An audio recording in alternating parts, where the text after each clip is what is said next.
انس بن مالک رضی اللہ تعالیٰ عنہ روایت کرتے ہیں، سیدنا فاروق اعظم رضی اللہ تعالیٰ عنہ تلوار لے کے گھر سے نکلے۔ راستے میں کسی نے پوچھا کہاں جا رہے ہو عمر؟ وہ کہتے ہیں ارید ان اقتل محمدن، میرا ارادہ ہے کہ میں محمد صلی اللہ علیہ وسلم کو جا کے قتل کر دوں، چونکہ لوگ ہمارے آبائی دین کو چھوڑ کر اس کی ملت اور اس کے دین میں داخل ہو رہے ہیں، ہمارا دین مٹ رہا ہے۔ پوچھنے والے نے پوچھا کہ اپنے گھر کی بھی خبر لی ہے؟ تمہاری بہن اور بہنوئی بھی اس محمد کے دین میں داخل ہو چکے ہیں صلی اللہ علیہ وآلہ وسلم۔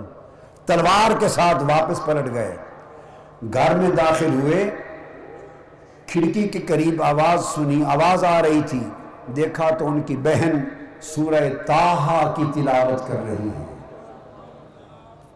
آگے بڑھے، اپنے بہنوئی پر حملہ آور ہوئے، وہ بھی مسلمان ہو چکے تھے، حملہ آور ہوئے تو آپ کی ہمشیرہ نے بڑھ کر دفاع کیا، ہمشیرہ کا چہرہ زخمی ہو گیا، خون بہنے لگا۔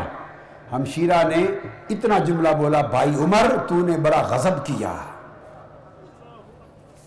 اس جملے نے دل کی کایا بدل دی، اور پوچھا یہ کیا پڑھ رہے تھے؟ مجھے بھی دو میں پڑھوں۔ انہوں نے کہا نہیں، تمہارا جسم پاک نہیں ہے، غسل کرو، وضو کرو۔ پھر تھماتی ہیں قرآن کے اوراق، غسل کیا، وضو کیا، اس کے بعد سورہ طٰہٰ پڑھی۔ جب اس آیت کریمہ پر پہنچے، اننی انا اللہ لا الہ الا انا فاعبدنی واقم الصلاۃ لذکری، جب اس آیت کریمہ پر پہنچے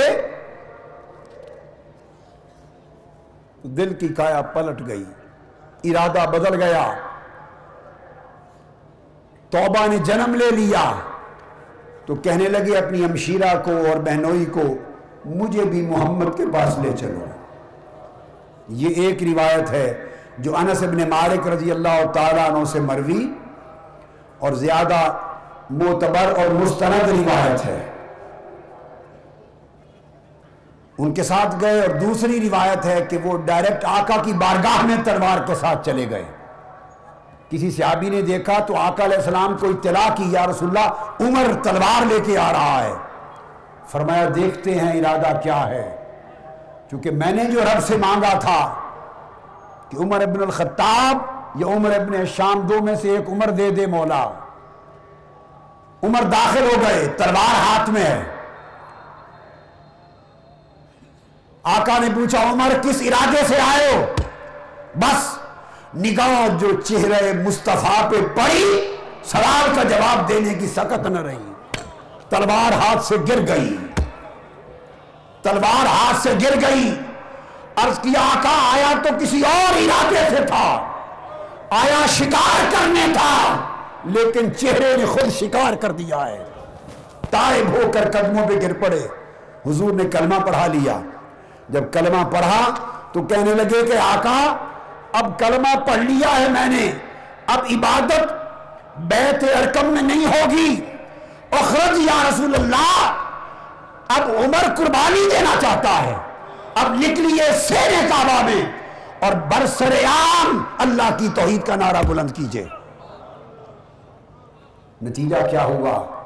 دیکھیے کہاں وہ غضب کی، عداوت کی کیفیت کہ تلوار لے کر شہید کرنے آئے ہیں، مگر جب توبہ ہوتی ہے تو وہ ارادہ شہادت، ارادہ قتل رکھنے والا عمر جب تائب ہو کر غلامی مصطفیٰ میں آتا ہے تو فرق نہیں رکھا جاتا، پھر اسی کے لیے کہا جاتا ہے کہ اب لو کان بعدی نبی لکان عمر، اگر میرے بعد کوئی نبی ہونا ہوتا تو وہ عمر ہوتا۔ اور پھر فرمایا جاتا ہے الشیطان یفر من ظل عمر، شیطان عمر کے سائے سے بھاگتا ہے۔ پھر فرمایا جاتا ہے الحق ینطق علی لسان عمر، رب بھی عمر کی زبان پر بولتا ہے۔ کہاں وہ زندگی ہے، کہاں یہ مرتبہ ہے، اور درمیان میں پل کیا ہے؟ وہ توبہ کی پل عبور کی ہے۔